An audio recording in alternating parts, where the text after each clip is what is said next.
Guys, डेनोवो के against frustrating का इतना लेवल हाई हो गया था कि हैकर्स ने फाइनली डिसाइड किया बस अब और नहीं। और तब शुरू हुआ एक नया चैप्टर जहां क्रैक कम्युनिटी ने बनाया अपना अल्टीमेट वेपन, एक डायनावो बाईपास किया एमुलेटर, जो गेम को लगता है कि डीआरएम सिस्टम बिल्कुल ठीक काम कर रहा है, लेकिन असल में वो क्रैक एनवायरनमेंट में चल रही होती है। बेसिकली ये एक सॉफ्टवेयर इल्यूजन होता है, जैसे मैट्रिक्स वाली दुनिया जहां सब कुछ फेक होता है लेकिन बिलीवेबल। सबसे पहले ये काम किया कुछ एनोनिमस रशियन ग्रुप्स ने, जिन्होंने डेनोवो प्रोटेक्टिव गेम्स के लिए कस्टम लॉन्चर्स बनाए, जिसमें गेम डीआरएम के बिना भी लॉन्च हो जाती थी। Sounds cool right? लेकिन ट्विस्ट ये है कि हर नए अपडेट के बाद डेनोवो भी स्मार्टर होता गया। हर एक क्रैक या बाईपास के बाद वो अपना एल्गोरिदम और कॉम्प्लेक्स बनाता, जिसे डिकोड करना फिर से मुश्किल हो जाता।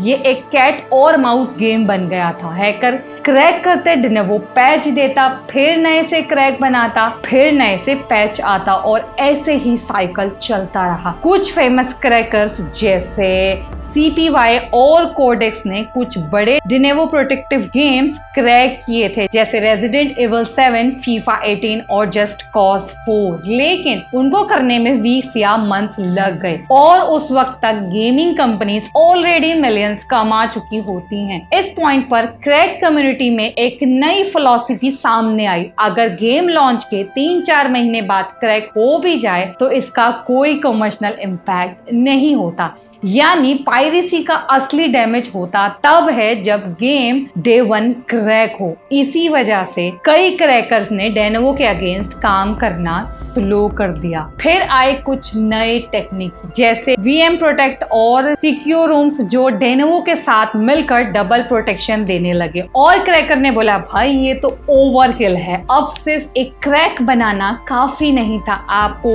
विजुअल एनवायरनमेंट्स को भी स्पूफ करना पड़ता, सिस्टम IPS को हाईजेक करना पड़ता और एंटी डीबगिंग का लेवल इतना इंसेन होता कि डीबगर खुद हैंग हो जाता था। इमेजिन करो आप कोडिंग में घुसे हो और आपका टूल ही कह रहा है ब्रो मुझे समझ नहीं आ रहा, मुझे छोड़ दो। ये फ्रस्ट्रेशन रियल थी, लेकिन हैकर्स भी कम नहीं थे। कुछ ग्रुप्स ने टूल्स डेवलप किए जो डेनोवो का रन टाइम बिहेवियर ट्रेस करते, और उन्होंने बेस बना दिया एमुलेशन लेयर्स का, जिससे गेम को ये लगता है कि वो एक सिक्योर एनवायरनमेंट में रन हो रहा है। ये टेक्निक्स टेम्पररी फिक्स थी लेकिन काम करती थी। डेनोवो को काउंटर करने का बेस्ट सोल्यूशन तब आया जब एक क्रैक ग्रुप ने बोला हम गेम के एक्सिक्यूटेबल को डेनोवो के बिना रीबिल्ड करेंगे, यानी वो असली X फाइल बना रहे थे बिना डेनोवो चेक्स के। ये काम तो हुआ, लेकिन हर गेम के लिए अलग प्रोसेस चाहिए होता है, मतलब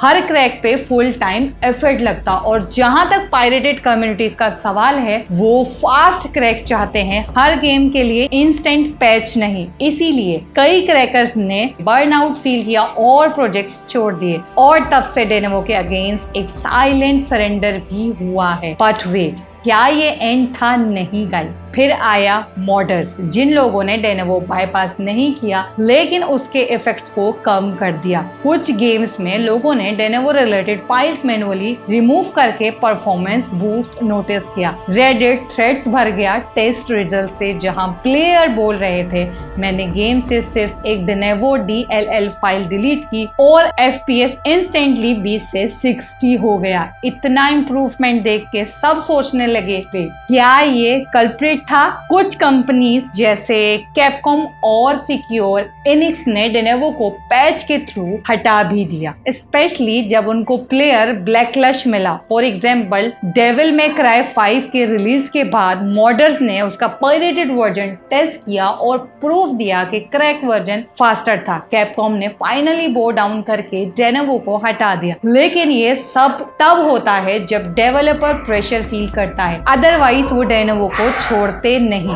और इसीलिए हैकर का काम सिर्फ क्रैक बनाना नहीं, अवेयरनेस क्रिएट करना भी बन गई है। हैकर फोरम्स और गेमिंग कम्युनिटीज में डेनोवो के अगेंस्ट लोग प्रॉपर टेस्ट रिजल्ट्स पोस्ट करते हैं, और जब पब्लिक प्रेशर बिल्ड होता है तभी कुछ होता है। सो टेक्निकली क्रैकर्स ने डेनोवो का काउंटर तो बनाया, लेकिन वो 100% रिलायबल नहीं था। हर नए गेम्स के लिए नए एफर्ट्स की जरूरत होती, और वो तब होता जब क्रैक कम्युनिटी में पैशन होता। आज भी कई ऐसे गेम्स हैं जो क्रैक नहीं हुए या सिर्फ पार्शियल क्रैक मिला। एंड गेस व्हाट, प्लेयर्स अब अल्टरनेटिव सॉल्यूशन ढूंढ रहे हैं, जैसे ऑफलाइन पैचेस, मॉडेड लॉन्चर्स और event dual booting for testing. इस बार में कोई भी नहीं है। लेनोवो जीत रहा है टाइम डिले में और क्रैकर्स जीत रहे हैं रिपुटेशन में। लेकिन बीच में फैन कंफ्यूज हैं, क्या मैं वेट करूं क्रैक का, क्या मैं ओरिजिनल लूं, क्या मैं परफॉर्मेंस सेक्रीफाइस करूं? And that's the sad truth. Lenovo ने गेम सिक्योरिटी को इतना कॉम्प्लेक्स बना दिया है कि अब असली गेमर ही पछता रहा है। तो गाइस, अगला टाइम जब आप किसी न्यू AAA टाइटल को लॉन्च करने जाओ और आपको लैग स्पाइक्स, लोडिंग इश्यूज या फिर CPU ओवरहीटिंग का शॉक लगे,